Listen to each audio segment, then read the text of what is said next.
Bom dia, meus irmãos. Paz a todos.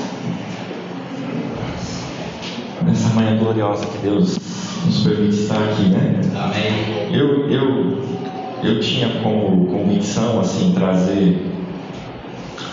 voltar lá para Gênesis e trazer uma continuação da onde nós tínhamos parado, né? Então, pensei aqui em começar Gênesis 12 e aí a gente ia avançando. Porém, eu não sou muito do sentir, né? Sentir isso, sentir aquilo, mas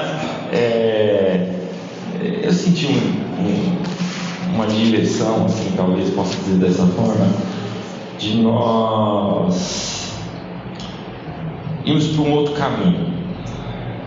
E aí eu queria falar sobre quando Deus nos responde com um abraço.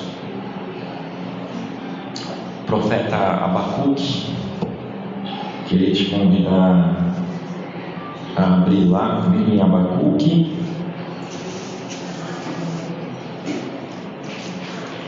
e falar um pouco sobre as perguntas que o profeta Abacuque faz e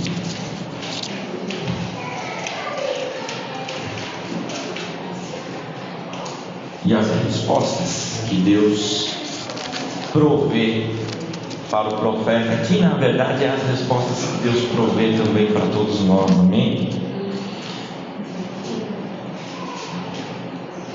Deixa eu separar aqui as anotações para...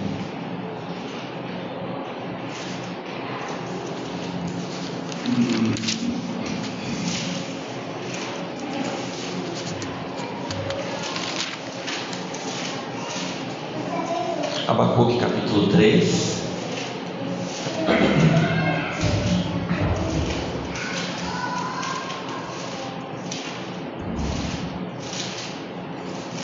Que é um texto muito conhecido, né, de todos nós. Abacuque capítulo 3, versículo de número 17.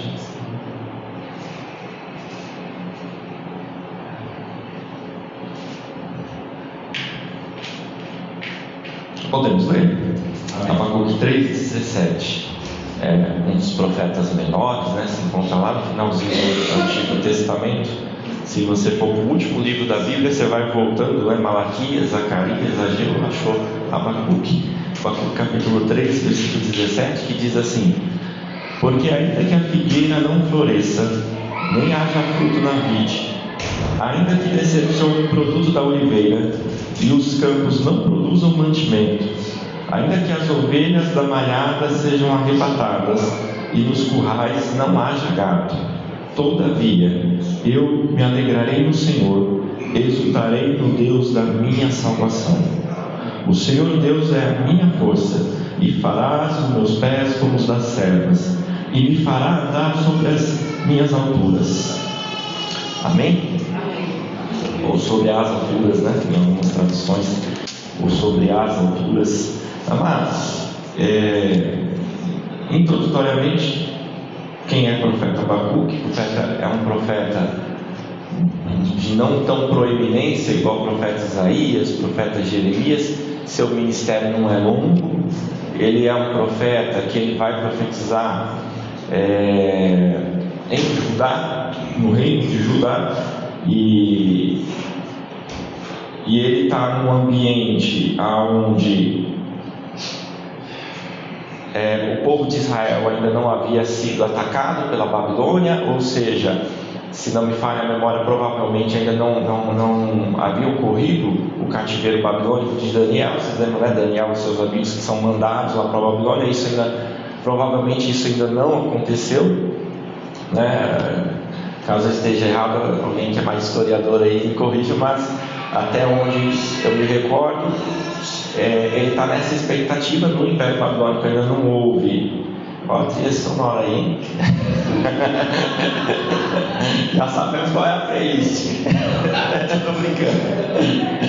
Então, o que ocorre? Ele está em Judá, vai começar o seu ministério profético lá em Judá, e as perspectivas não são boas. Assim, o Império Babilônico está muito presente, assim, muito próximo de invadir Judá, o reino de Judá, nós temos que lembrar que nessa fase o reino de Israel já havia se dividido em dois. Então, no Antigo Testamento, quando a gente está nos livros proféticos, ou seja, Isaías, Jeremias e etc., quando se fala reino de Judá, a gente está falando do reino da parte sul de Israel. Quando fala-se de Israel, a gente está falando da parte do reino do norte, porque Israel se dividiu em duas nações até então. E as duas nações vão ser levadas em cativeiro, né? O reino do sul, isso pode baixar um pouquinho se quiser. O reino do sul vai ser levado em cativeiro pela Babilônia, e o reino do norte vai ser levado também em cativeiro pela Síria, né? A gente precisa lembrar, hoje, por exemplo, o atual Irã, por exemplo, hoje, né, que está na mídia, essa questão toda da guerra, é o povo persa, é a Pérsia, a antiga Pérsia, né? Então, a Babilônia corresponde ao que era o Iraque hoje, né? Então, Iraque, Babilônia, Irã, Pérsia, Gaza, uma mistura ali de palestinos e exilados, né? E Israel no meio daquele povo todo ali. Então, esse é mais ou menos assim o contexto, assim, sabe, geográfico que a gente está vivendo ali. Você está prestes a ter ali uma guerra, prestes a invadirem a nação, e Deus levanta, pode abaixar um pouquinho, Roberto, e Deus levanta o profeta Abacuque. Mas o profeta Abacuque, ele é um pouco diferente dos demais profetas, porque diferente da maioria dos profetas, ele não fala primeiro ao povo, ele fala com Deus, ele fala diretamente a Deus. Ele questiona, ele é um profeta que, ao invés de primeiro questionar o povo, ele questiona Deus. O profeta Abacuque parte de um raciocínio que mesmo uma nação, por pior que ela esteja, se Deus é soberano, Deus tem o poder de mudar as coisas. Então ele questiona Deus. Ele fala em última instância, a pergunta que eu faço é: Deus, ok, o povo é assim, está desse jeito, está acontecendo isso, mas a minha pergunta é essa: por quê? Por que o Senhor não age? Por que o Senhor não faz? Por que não acontece? O que o Senhor quer que eu profetize? Sendo que o Senhor é soberano para dar as respostas para o nosso povo, né? É uma breve introdução, tá, irmãos? 3, 17, 18 que a gente leu é a conclusão do livro. Eu acho importante a gente já destacar a conclusão do livro agora, porque depois de uma série de questionamentos, o profeta Abacuque ele vai concluir dizendo que ainda que a figueira não floresça, ainda que não haja força na vida, ainda que as coisas todas não deem certo, ainda que as coisas deem muito errado, e às vezes, irmãos, as coisas vão dar muito errado, né? Ainda assim, ele iria se alegrar no Senhor, e se exultar no Senhor. Ou seja, é o reconhecimento de que a soberania de Deus vai além da nossa maneira de encarar os resultados da vida. Abacuque olha sobre uma ótica no final de que todavia, entretanto, ou seja, ele usa assim preposições que querem dizer mais ou menos o seguinte: mesmo diante de todas as respostas que Deus deu, e se essas respostas de alguma forma elas parecerem contraditórias com a vida que eu estou levando aqui, com o cotidiano da vida, ainda assim eu me alegrarei no Senhor, eu vou confiar na sua justiça, na sua bondade, na sua misericórdia. Ele é o profeta que termina o livro dizendo assim: está tudo bem se as coisas não acontecerem da forma que eu imaginei, está tudo bem se as coisas não se concretizarem nessa realidade física da forma que eu imaginei. Está tudo bem, vou descansar no Senhor, vou me alegrar nele, vou permanecer na sua vontade. Isso é forte demais, irmãos. Eu fico assim, porque é da nossa natureza humana muitas vezes questionar a coisa a partir dos nossos conflitos internos. Mas aí Abacuque encerra o livro assim: O bom de... Bom dia. O bom da gente já ter ido para a conclusão é que se prolongar demais, se tiver que acabar no meio, nós já sabemos como acabou essa história. Mas por que eu escolhi esse trecho, 17 e 18, para abrir como introdução? Porque, amados, nós precisamos iniciar a caminhada tendo muito certo de que nós vamos ter que aprender a lidar com a frustração. A frustração faz parte da nossa vida humana. E algumas pessoas até criaram os ditados de eu não vou criar expectativa. É impossível. Você fala assim, eu não vou.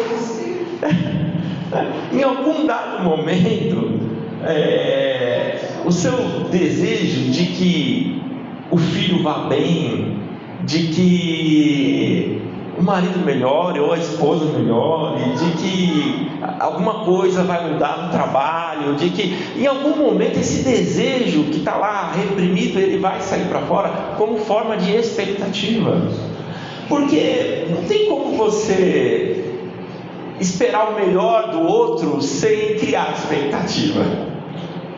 O esperar o melhor do outro já cria-se uma expectativa, porque senão você não espera nada do outro. E se você não espera nada, significa que o outro também não tem tanta importância assim para você. Então a expectativa e a frustração que nos geram sofrimento, elas são bem-vindas. Porque o problema não é sofrer, irmãos.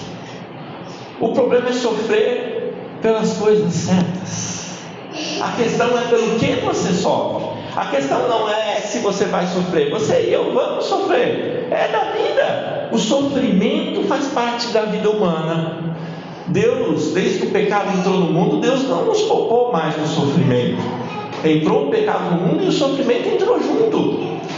Mas Deus nos deu a possibilidade de decidir exatamente pelo que nós estamos sofrendo.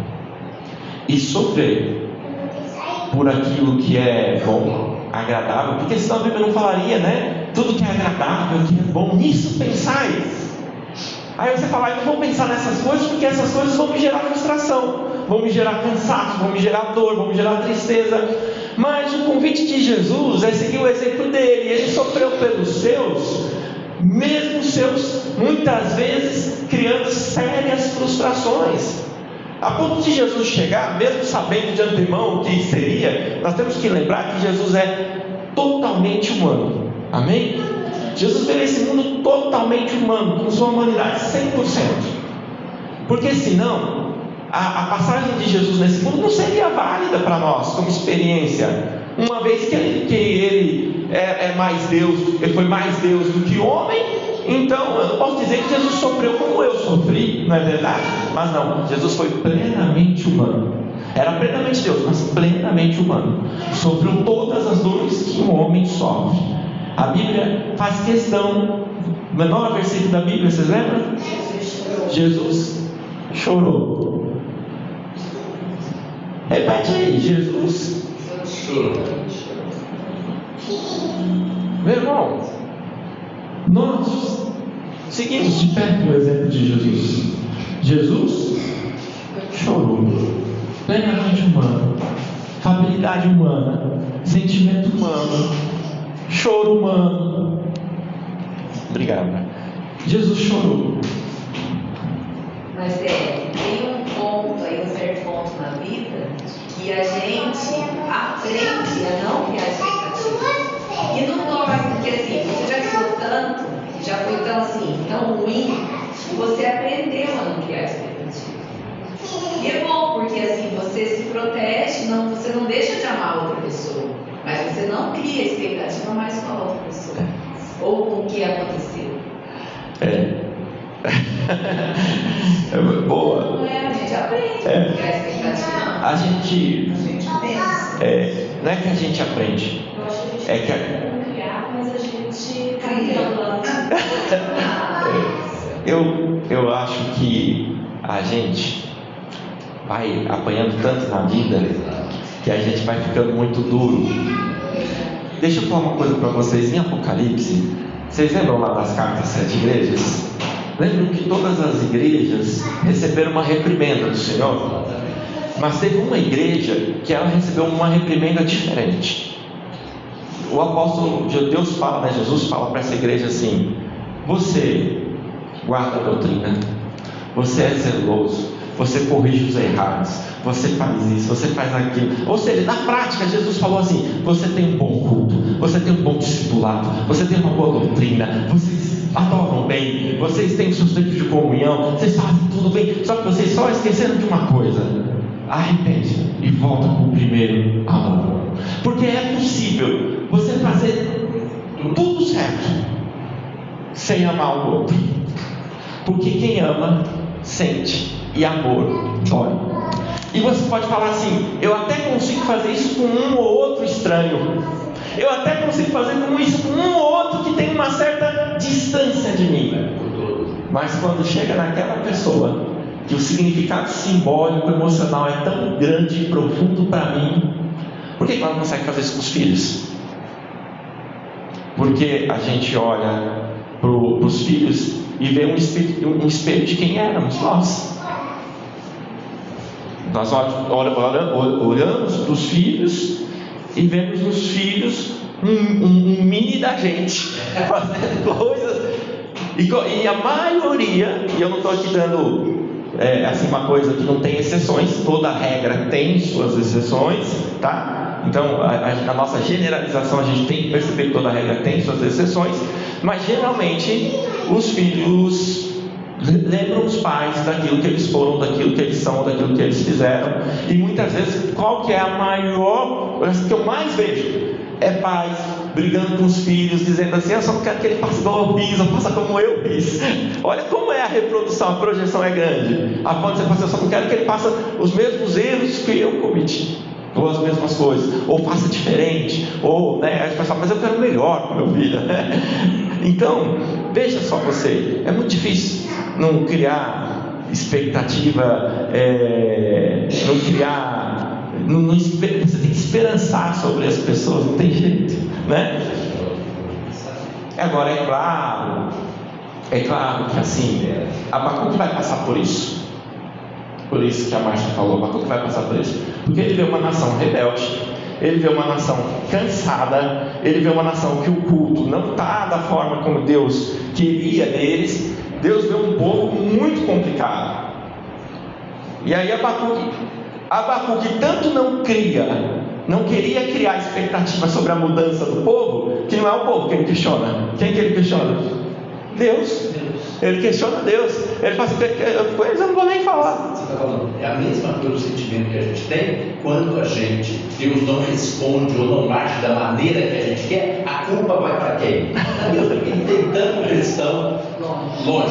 Por causa disso, né? Ele acha que Deus tem que trabalhar para ele da maneira que ele quer. E não, ele não entende que Deus é soberano. É ele que está numa posição, né, de dependência, e não o contrário, né? E aí, porque nessa vida tem algumas coisas que são chamadas de as contingências da vida, né? E o que é? O Ademir explica de um jeito mais robusto, né? Mas assim, o que é as contingências da vida para mim? Para mim, as contingências da vida são aquelas coisas que elas são o que são, e elas ocorrem sem exatamente assim, não tem uma solução assim, faz parte do contexto histórico da vida mesmo humana. Por exemplo, os pobres, sempre tereis convosco, sempre vai ter pobre, é uma contingência. A desigualdade social é uma contingência. Você pode fazer longos projetos sociais, você pode fazer, enfim, aplicar a ideologia que for, a pobreza no mundo faz parte do mundo, é uma contingência. A morte, né? São coisas da vida. Você pode fazer tratamento, um dia nós vamos, um dia nós se encontra lá, né? Na glória, em nome de Jesus, né? Então, é isso. Mas Abacuque é esse grito de liberdade que sai para fora assim do peito e fala: criar expectativa ou não criar na mudança do povo. Mas eu quero que você guarde a conclusão que ele chega. A conclusão que ele chega é muito importante. A conclusão que ele chega é: não tem problema dessas coisas ocorrerem. Não tem problema das contingências ocorrerem. Não tem problema das coisas que não são contingentes também ocorrerem. Está tudo certo. Senhor, eu aprendi a me alegrar no Senhor, mesmo com dor. E é muito difícil fazer isso. Se alegrar no Senhor com dor é muito difícil, né? É que nós estamos muito acostumados a colocar ali a capa ali do Batman, do super personagem, e falar: vou pra guerra, sou um super-herói, aqui não tem fraqueza, aqui não tem, né? E sou forte. Mas todo mundo, irmãos, chega naquele ponto da vida que olha, faz uma leitura e fala: Senhor, o negócio é mais feio do que eu imaginava. Todo mundo chega nesse ponto, tá? E é isso, maravilhoso, né? Eu vejo, se eu paro para analisar isso, eu já pensei sobre isso, porque a grande oportunidade de Deus fala: ó, aqui é a oportunidade, talvez seja a última. Será que você quer entrar, pegar o cavalo selado, ou você quer continuar a pé? Agora, olha só, Cleiton, que coisa, né? Sabe qual que é o significado do nome do profeta Abacuque? Abraço. Olha só que coisa linda. Abraço. Você espera um milagre, você espera uma resposta, você espera um mar vermelho. Eu gosto muito do livro do profeta Abacuque, porque assim, eu creio, Deus faz, irmãos, amém? Deus faz milagres, eu creio plenamente. Se Deus quiser fazer, Ele faz. Mas no Antigo Testamento todo, Deus abre o mar, desce fogo do céu, morto ressuscita, acontece um monte de coisa, um monte de milagre. Mas no profeta Abacuque, a resposta é um abraço de Deus para nós. Deus nos abraçando.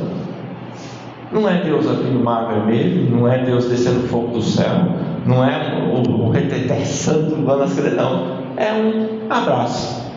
É tipo assim, a Cláudia fala, e Deus fala assim para a Cláudia: vem cá, toma um abraço. E aí você fica sem fala, você não fala mais nada, porque o abraço de Deus, da sua graça, supriu toda a dor que nós estávamos sentindo, e todo o medo que nós estávamos sentindo de sentir expectativa, esperança sobre a vida e sobre as coisas. A gente está esperando respostas e Deus fala assim: vem cá, velho, dá um abraço aqui. Deus nos abraça com a sua bondade, com a sua graça. E aí, esse é o profeta do abraço, eu costumo dizer. Esse é o profeta que faz perguntas, recebe as respostas. Esse é um detalhe, tá? Isso aqui, gente, era para nós ficar aqui dias falando sobre o profeta Abacuque.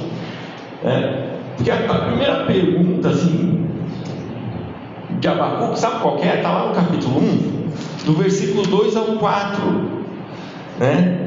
Eu vou ler só o primeiro trechinho do versículo 2 do capítulo 1. Até quando, Senhor, clamarei? Essa é a pergunta de Abacuque. Todo mundo faz essa pergunta: até quando clamarei? Olha a primeira pergunta que Abacuque faz: até quando clamarei? É como se ele dissesse assim: até quando eu vou ficar orando sobre essas coisas, Senhor? E não acontece nada. E eu fico, irmãos, eu penso assim na minha humanidade, e me ajudem, tá, a não cometer nenhuma heresia, né? Espero que eu não cometa nenhuma heresia aqui na minha exposição. Mas me permite dizer uma coisa: nós às vezes adotamos, irmãos, tantos rituais, tantas formas, tanto legalismo para falar com Deus. E aí chega um profeta e fala assim: Deus, deixa eu fazer uma pergunta bem assim, sincera, né? Até quando que eu vou ficar clamando por essas coisas? Até quando que eu vou ficar orando por essas coisas que não mudam? Por essas coisas que aparentemente não acontece nada? Nós temos medo, às vezes, irmãos, de falar essas coisas mais sinceras que se passam no nosso coração. Porque não, eu sou um discípulo de Jesus, eu não posso falar desse jeito. Irmão, mesmo você não falando, Deus sabe o que está no seu coração. Pensou, né?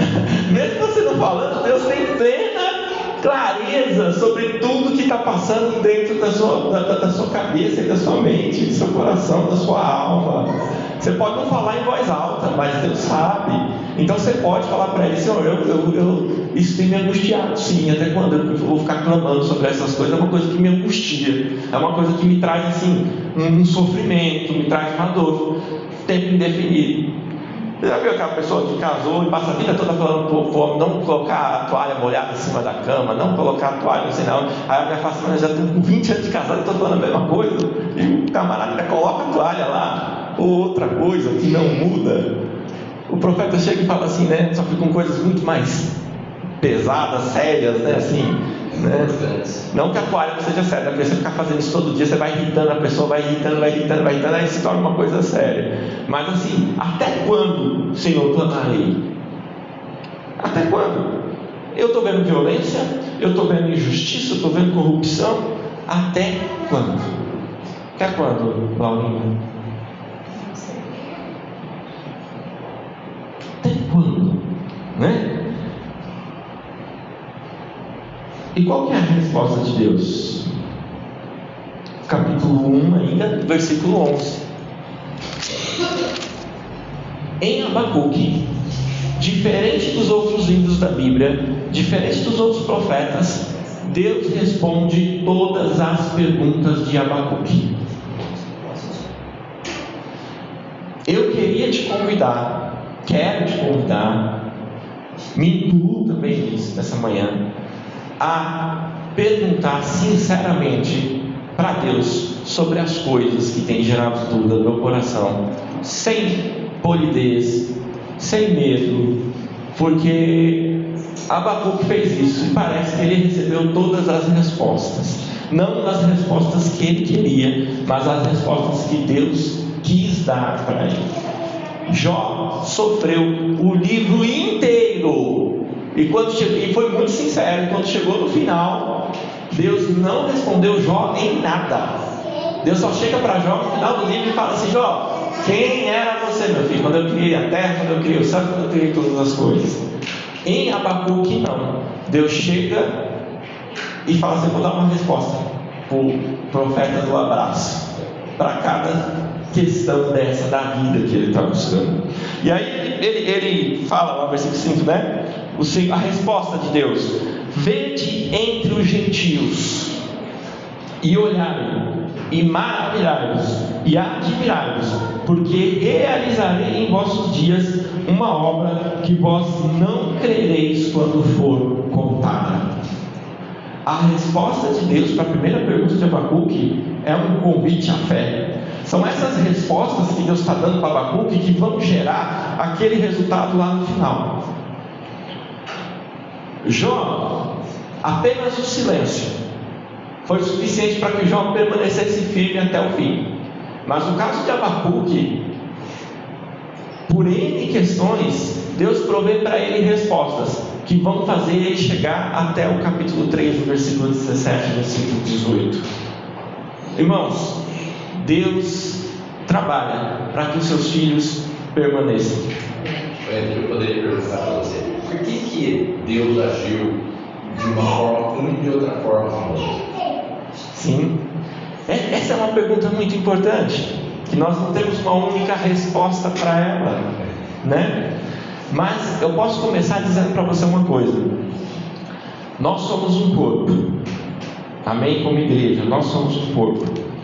E tem duas coisas que eu reparei nessas duas histórias que são diferentes. A primeira é que tudo que estava acontecendo com Jó estava relacionado única e exclusivamente à pessoalidade do relacionamento de Jó com Deus.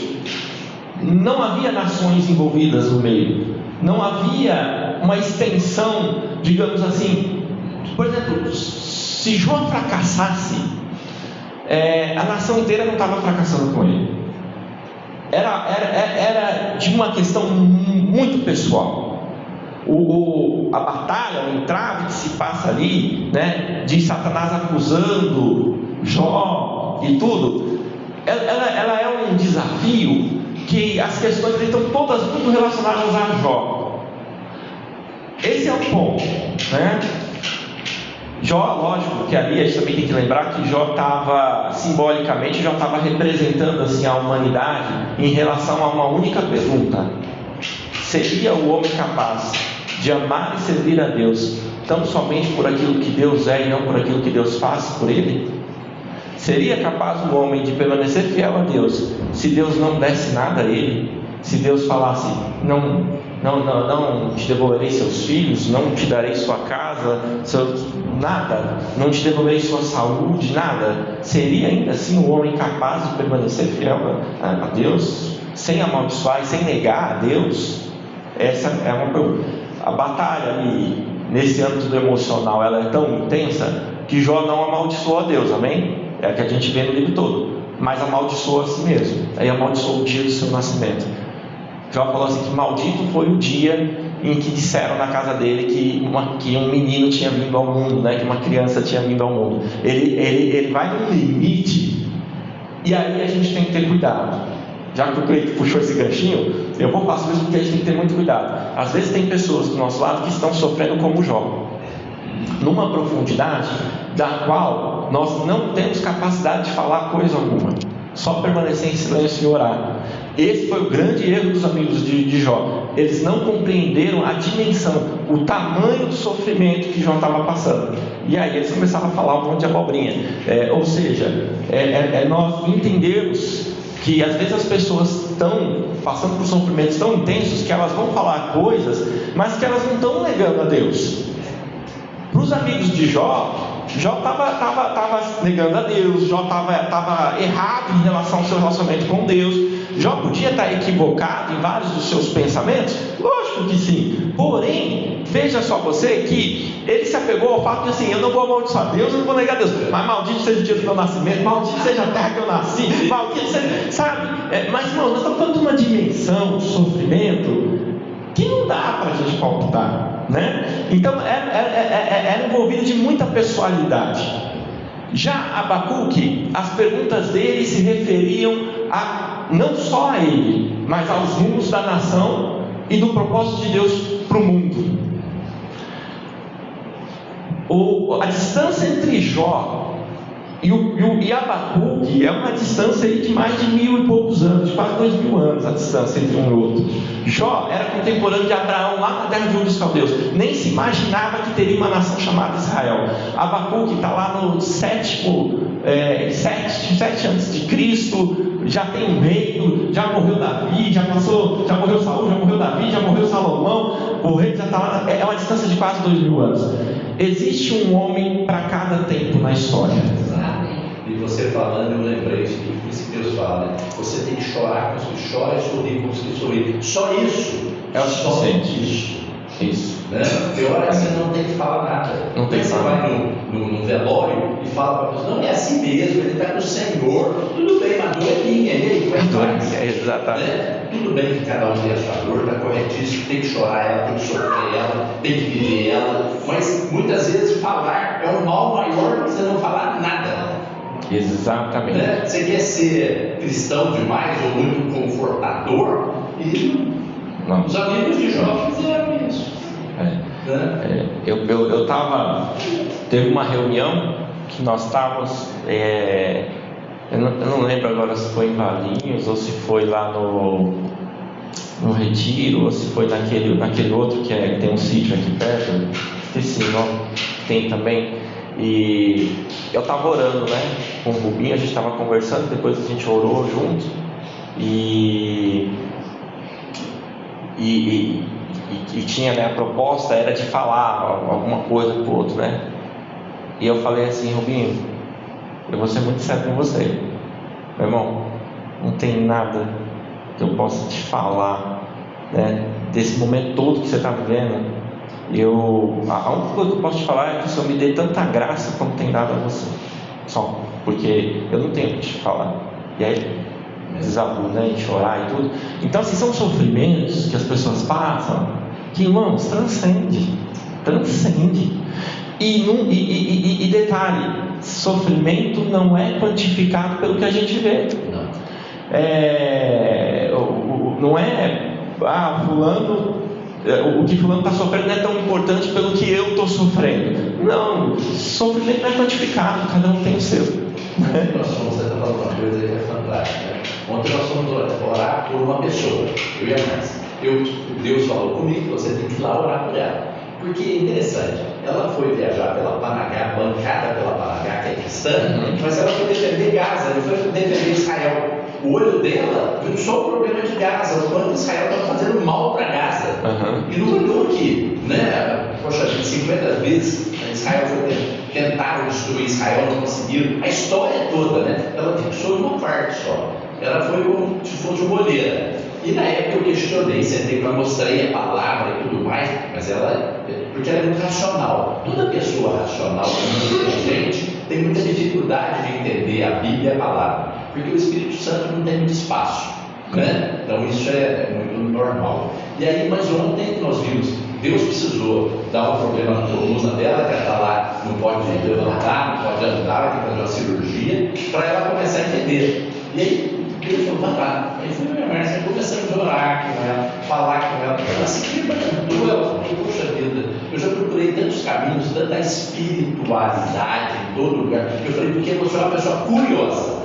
E o curioso faz isso. Ele busca tudo em todo lugar. Né? Exatamente. Ele fica pulando de galho em galho, buscando, porque ele é curioso. Né? E aí ela falou assim, daí na oração eu falei para ela que ela precisava abrir o quartinho dela lá embaixo, que estava bem travado e com muita coisa lá dentro, precisava soltar. Daí eu falei para ela assim, volta a ser alegre do jeito que você é.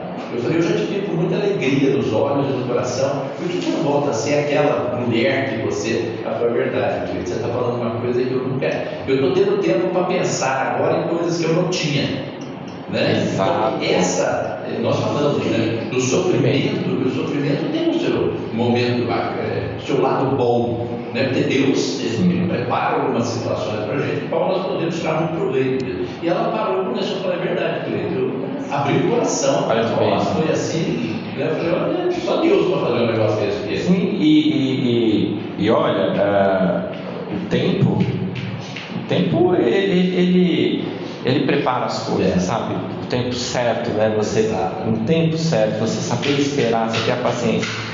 E vamos para a segunda pergunta, então. A segunda pergunta de Abacuque é o versículo 12.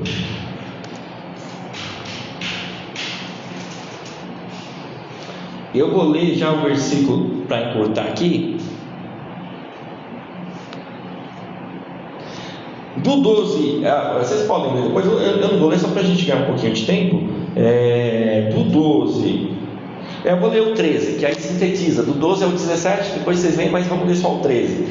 Tu és tão puro de olhos que não podes ver o mal e a opressão não podes contemplar. Porque olha para os que procedem aleivosamente e te calas quando o ímpio devora aquele que é mais justo do que ele? A segunda pergunta de Abacuque. A primeira pergunta de Abacuque é: até quando eu vou ficar orando, nada acontece? Aí você pensa que vai melhorar, né? Aí a segunda pergunta dele é: por que, Senhor, o Senhor tolera aqueles que são maus? Por que a gente que é justo, aparentemente, né, aos nossos olhos, por que a gente tem que sofrer mais que o ímpio? Por que o ímpio, a gente vê, às vezes, o ímpio devorando o justo e o Senhor se cala e nada faz?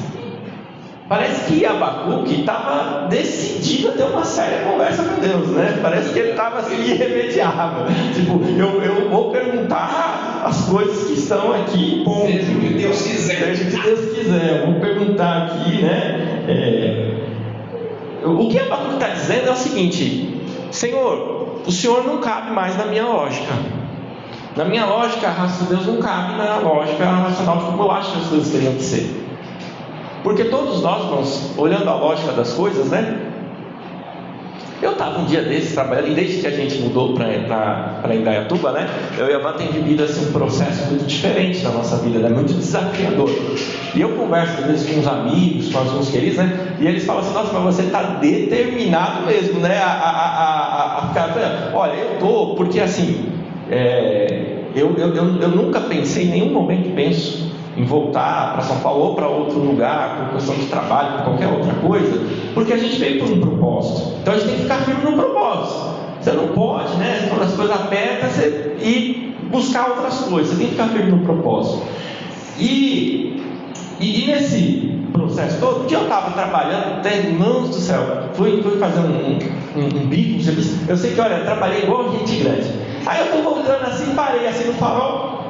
Aí parou um rapaz e eu estava muito cansado. Eu, quando eu fico muito cansado, eu perco a trava da língua, né?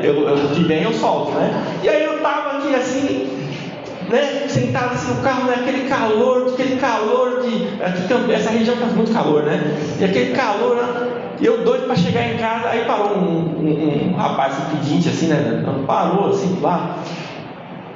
Tudo bem? Eu falei, tudo. Aí, você tem um dinheiro, alguma coisa para me dar, não sei o quê. Aí eu olhei assim bem pra cara dele primeiro, não falei nada, né? Fiquei em silêncio, ele estava muito cansado até para falar. Aí ele pegou e falou assim: eu não vou mentir, né? Eu vou ali tomar uma bebida, porque não sei o quê, né? Eu estou te falando a verdade, né? Não sei o quê. Eu falei, eu também vou te falar a verdade. Eu trabalhei igual um condenado o dia inteiro. Aí você acha justo, me responde isso. Você acha justo eu pegar o meu dinheiro, que eu trabalhei o dia inteiro, que eu vou levar leite para minha filha, que eu vou comprar remédio, que eu vou comprar comida, e dar para você, bonito e bebê que está aqui pedindo?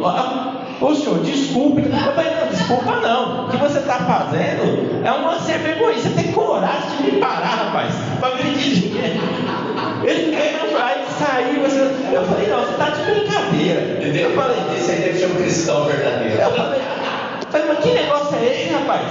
Quer dizer então que a pessoa carregou tijolo o dia todo e ainda vai ter que dar o dinheiro para você então? Eu falei, bonito, assim é bonito demais mesmo, né? Eu falei assim, eu ainda falei, que eu sou muito compassivo em relação a ajudar e tudo, sou muito compassivo, mas você está de sacanagem comigo, né? Você me parar uma hora desse sol quente desse, depois de um dia inteiro de trabalho, para pedir o meu dinheiro, porque você acha que você não precisa trabalhar, você vai pedir ainda para beber ainda, né?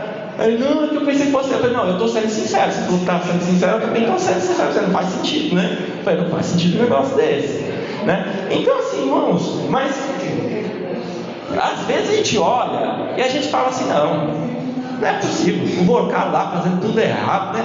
Olha a desgraceira toda lá que fez, né? Mas, irmãos, os ímpios parece que estão prosperando, parece que estão indo bem às vezes. E o Abacuque falou assim, o que está acontecendo? E vem a resposta. Vem a resposta que está em 2, do 2 ao 4. Então o Senhor me respondeu e disse: escreve a visão e torna bem legível sobre tábuas, para que eu possa ler quem passar correndo. Porque a visão é ainda para o tempo determinado, mas se apressa para o fim e não enganará. Se tardar, espera, porque certamente virá, não tardará.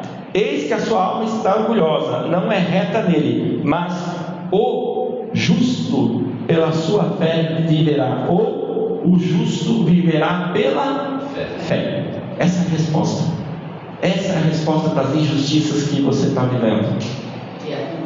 O justo viverá pela fé.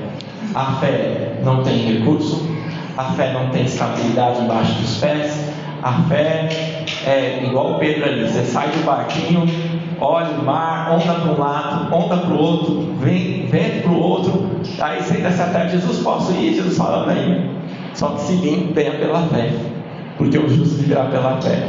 Essa é a resposta quando nós olharmos para as injustiças da vida e falar, o que eu faço com essas injustiças todas? O justo viverá pela fé. O justo vai se tornar resiliente, forte, durão, feirão. Não, o justo viverá pela fé. É isso. Irmãos, eu sei que nós estamos num mundo que tem tentado nos ensinar a ser duro, né? Assim, a ser, né? Cada vez mais, né? Eu sou um pouco mais duro quando eu estou muito cansado, né? Aí eu fico um pouco mais duro, mas geralmente, né? Eu sou bem tranquilo. Mas o mundo ele tem ensinado a gente, né? Não, abaixa a cabeça, porque quando começa a abaixar a cabeça pior e tal, essa coisa toda.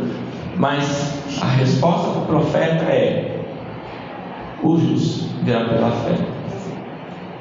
Agora eu quero que você pegue esse versículo e alinhe ele com o final do capítulo 3, lá que nós lemos, que Deus manda você viver pela fé, e ao mesmo tempo diz que ainda que não haja frutos na videira, ainda que a figueira não floresça, né? Mesmo que não haja lá gado lá nos currais, não haja mantimentos, todavia eu me alegrarei no Senhor. Amém. Olha o convite de Deus para o profeta viver pela fé, porque fé não é um agente que só para sair fazendo milagres, porque às vezes o maior milagre de todos é manter a fidelidade. E um dos significados das nossas traduções, infelizmente algumas traduções, as nossas traduções mais antigas, e é por isso que eu falo para as pessoas assim, eu não sou muito assim ideológico quanto às traduções. Essa aqui é a melhor tradução, não, eu sou mais flexível, porque você pega nossas traduções mais antigas, quase todas as palavras relacionadas à fé estão traduzidas dessa forma, fé. Porém, existem diversas passagens que o vocabulário mais correto não seria a palavra fé, seria a palavra fidelidade. A fé da qual Deus está se referindo ali não é a fé para sair levantando o paralítico, para sair fazendo um monte de milagre, multiplicar pão. Tem diversas passagens que a fé ali está descrita como um conceito de fidelidade. Uma pessoa que consegue permanecer em Deus apesar dos desafios mais impossíveis da vida. Tem que ter muita fé. Tem que ter mais fé para isso, irmãos, do que você pegar e ver um milagre acontecendo. Tem que ter muita fé para você permanecer fiel, firme no Senhor, independente das questões da vida acontecerem, né?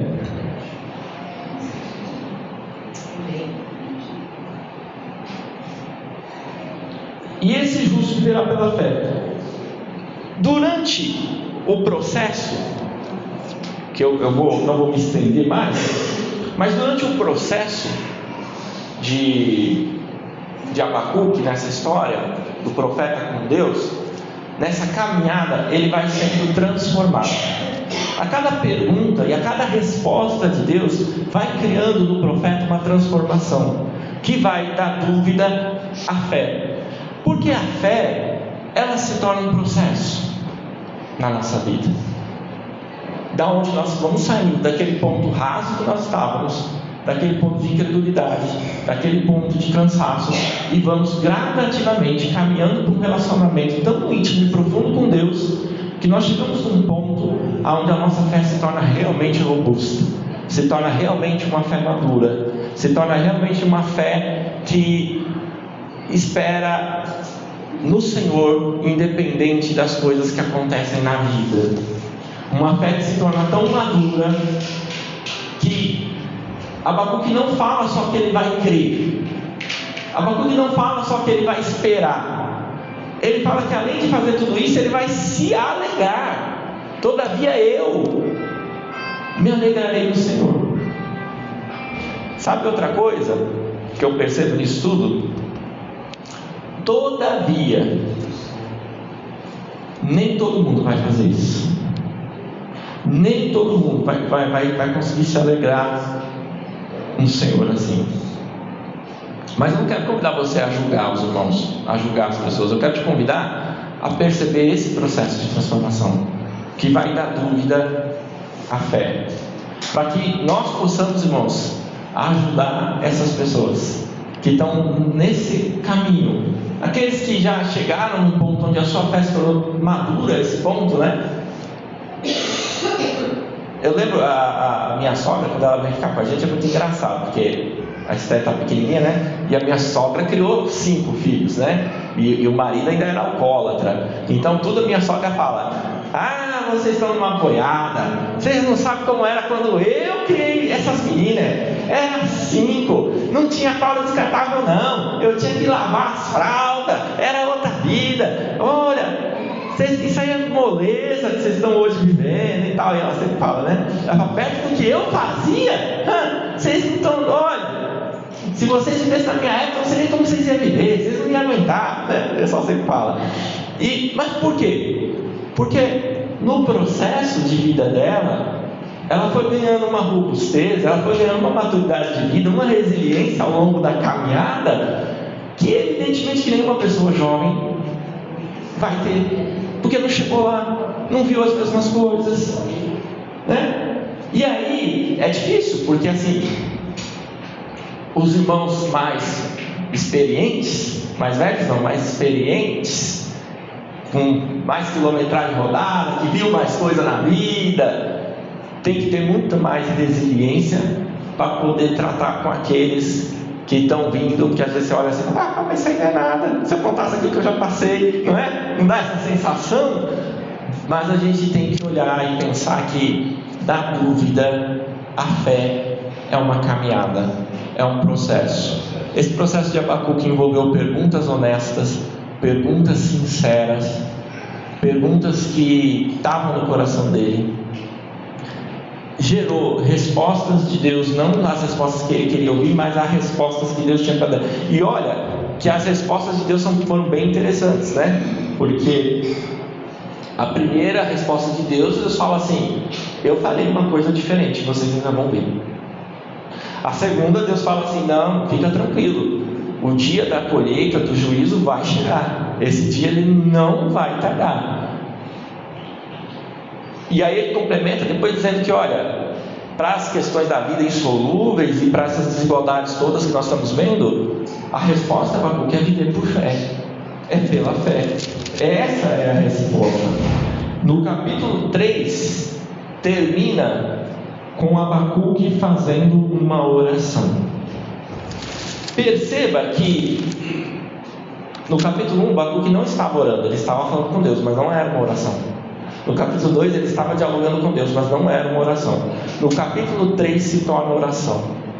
Porque sabe o que realmente é a oração? A oração é quando você pega isso aqui, ó, e entrega diante de Deus. Está tudo aqui, ó. Processo todo.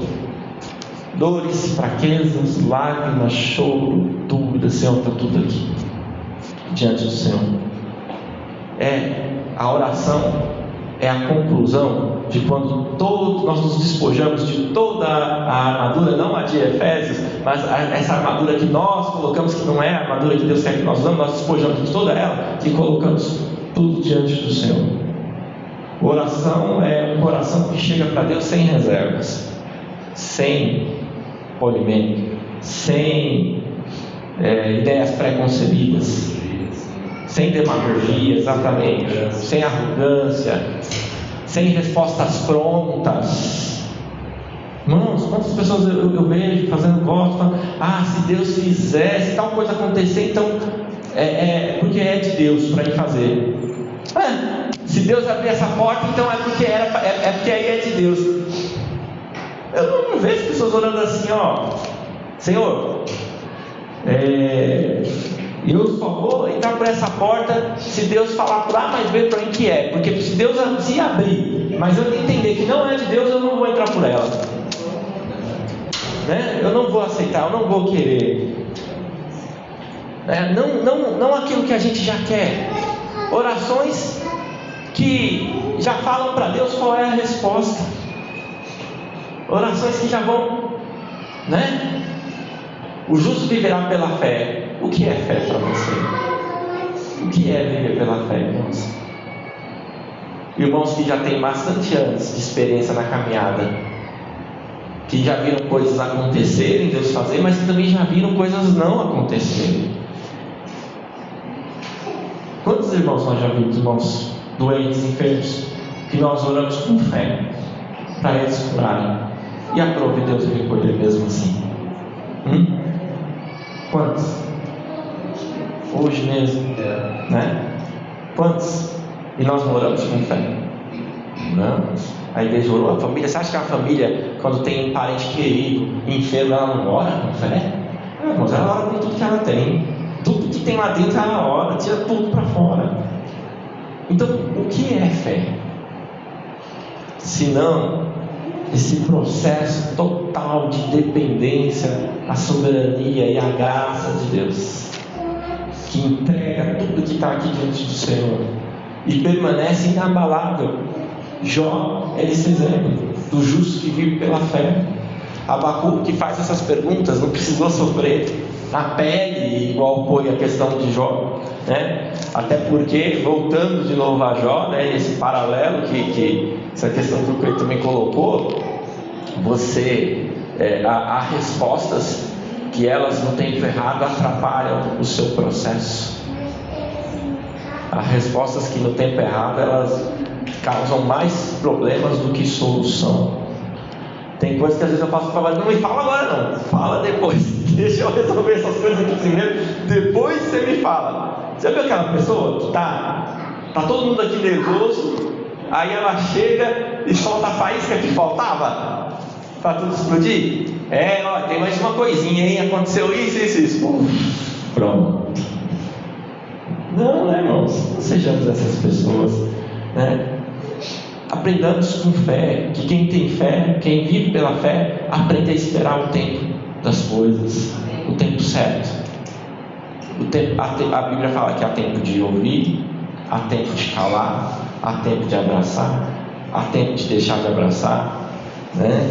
Eu sei que isso é meio assim, para alguns irmãos só até uma coisa meio profana, né? Às vezes quando eu falo isso, mas assim, irmão, já houve dias de eu falar assim, eu não quero ir para a igreja, não estou com vontade, não estou nem um pingo de vontade de ir para a igreja, eu não quero ir, estou mal, estou chateado, não quero ir, hoje não quero ver ninguém. Já aconteceu. E aí vai todo um diálogo com Deus, né? Quando Deus fala, você vai, por isso Deus vai trabalhando em você. Então perceba, meus irmãos, isso, que o viver pela fé não é viver uma capa de super crente. O viver pela fé, o fazer o que o profeta Abacuque fez, é realmente se portar como filho, porque o filho ele não tem medo de perguntar para o pai, de falar para o pai aquilo que está no coração dele. Um filho ele não tem medo, e não pode ter. E se um filho ele tem medo de falar para o pai aquilo que está no coração dele, então tem alguma coisa de muito errado nesse relacionamento. Tem um problema muito sério aí a ser resolvido. Nós não podemos olhar para Deus como pais paternos que são inacessíveis em relação aos sentimentos dos filhos. Nós temos que olhar para Deus como um Deus de graça, de bondade, que é soberano, que é Senhor, mas que também, irmãos, o relacionamento está aberto, o véu foi rasgado. Irmãos, o véu foi rasgado. Nós não estamos servindo um Deus que está atrás da cortina e nós temos que ir com a cordinha ali, com um sino, porque se tiver alguma coisa ali, algum problema, já vai cair duro e vão ter que sair arrastando. Não, esse mesmo Deus de santidade, esse mesmo Deus do Senhor, é um Deus de bondade, é um Deus de graça, é um Deus amoroso e que nos convida para ter esse relacionamento com Ele. Da Abacuque vai da dúvida dos porquês à fé. A conclusão de Abacuque é: sim, o justo viverá pela fé, Senhor, entendi. E o justo que vive pela fé é alguém que consegue perceber que, apesar das realidades dessa vida, muitas vezes nós está totalmente contrário a tudo que nós estamos pregando, a tudo que nós estamos ensinando, a tudo que nós estamos crendo. Todavia, eu me alegrarei no Senhor e exultarei no Deus da minha salvação. E aí ele conclui, né, irmãos? Com combustível. Mas será que eu vou aguentar ainda mais tempo, mais essa caminhada? Vai. O Senhor Deus é a minha força. O Senhor é a tua força. Estou cansado da caminhada, o Senhor vai renovar as tuas forças. Estou cansado da batalha, o Senhor vai renovar as suas forças. O Senhor vai dar alegria de alegria, com o seu Espírito Santo. O Senhor vai fazer os seus pés como os da serva, me fará andar sobre as alturas. Por que isso? O retrato que Abacuque vê é assim: está tudo desmoronando, né? E as servas estão lá andando nas altas montanhas, nas altas rochas, elas estão lá andando nas alturas. Ou seja, alguém que conseguiu começar a ver os problemas da vida de cima, pela ótica de Deus, e não de baixo, pela ótica do homem. Começou a ver os relacionamentos como Deus vê, começou a ver como Deus enxerga. Então essa é a conclusão linda. A alegria em meio ao sofrimento não é a ausência de dor e ausência de sofrimento, é a alegria em meio à dor e em meio ao sofrimento. Exultar no Senhor, reconhecer que Deus é a fonte da salvação, Deus é a minha salvação, não é as outras pessoas. Elas vão me ajudar na fé, elas vão me ajudar no caminhar, vão me ajudar no salvador, mas Deus é a minha salvação. Não tem como terceirizar isso. Deus é a minha salvação, e salvação é milagre. A graça é milagre que Deus faz em nós, não é algo que outra pessoa consegue fazer em nós. Deus é minha salvação. Amém? O Senhor Deus é a minha força. É algo que Deus... Ele podia ter falado assim: o outro profeta, o outro irmão, o povo, o sacerdote vai ser a minha força nesses tempos. Não, Deus é a minha força. Deus é a minha força. O Senhor Deus é como os pés dele, me fará andar sobre as alturas. Para concluir, eu queria só ler um último texto. Deixa eu só colocar aqui.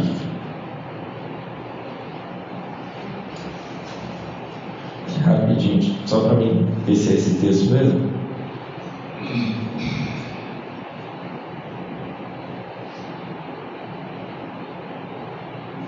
Tá, é esse mesmo. Romanos 8.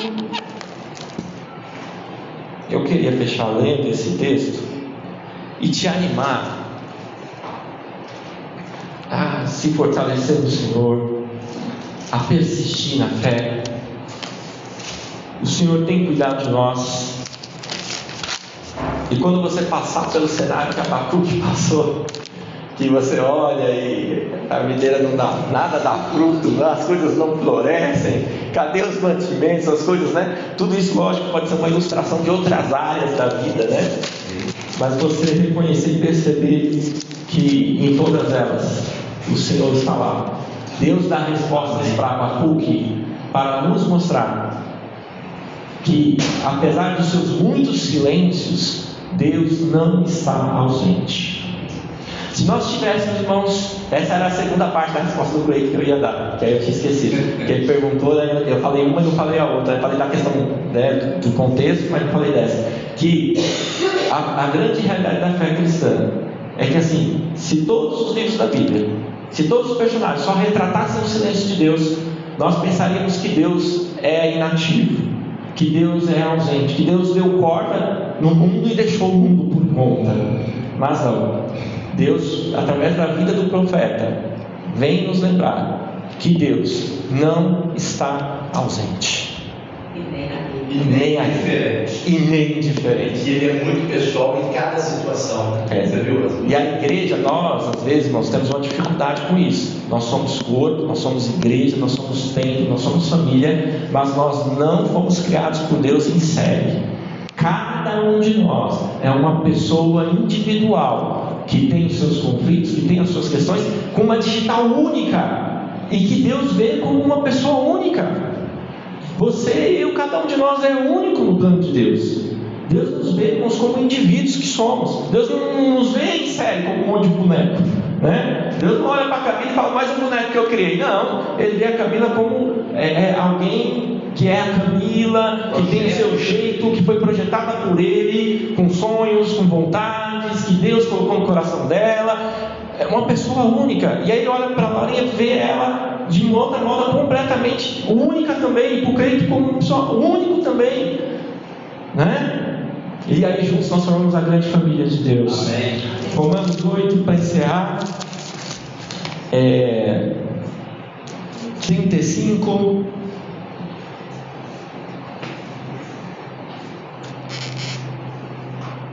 Eu queria fazer o seguinte: eu vou ler, aí eu queria que você repetisse comigo, mas aí eu queria que eu vou falar a primeira palavra e aí você repete para a gente seguir uma tradução só, tá bom? Como os irmãos têm várias traduções, né? 8:35. Eu queria que você repetisse comigo. Quem? Ah, não, está muito fluidinho. Quem? Vamos ficar de pé, vamos se levantar. Nós estamos encerrando. Vamos nos levantar, esticar os ossos, fixar. Você vai hoje na sua casa essa semana, você vai ler o livro de Abacuque inteirinho, vai revirar, vai meditar, vai orar com o livro de Abacuque aberto na sua cabeceira. Romanos 8:35. Quem nos separará do amor de Cristo? A tribulação? Ou a angústia? Ou a perseguição? Ou a fome? Ou a nudez? Ou o perigo? Ou a espada? Como está escrito? Por amor de ti, somos entregues à morte. Todo dia. Somos reputados como ovelhas para o matadouro. Mas em todas estas coisas somos mais do que vencedores. Repita isso. Olha só, somos mais do que vencedores. É Paulo que está falando, sou eu. Somos mais do que vencedores. Por aquele que nos amou. Porque eu estou certo de que nem a morte, nem a vida, nem os anjos, nem os principados, nem as potestades, nem o presente, nem o porvir, nem a altura, nem a profundidade, nem alguma outra criatura nos poderá separar do amor de Deus que está em Cristo Jesus, nosso Senhor. Nada poderá te separar do amor de Cristo. Nada. Irmãos, nada.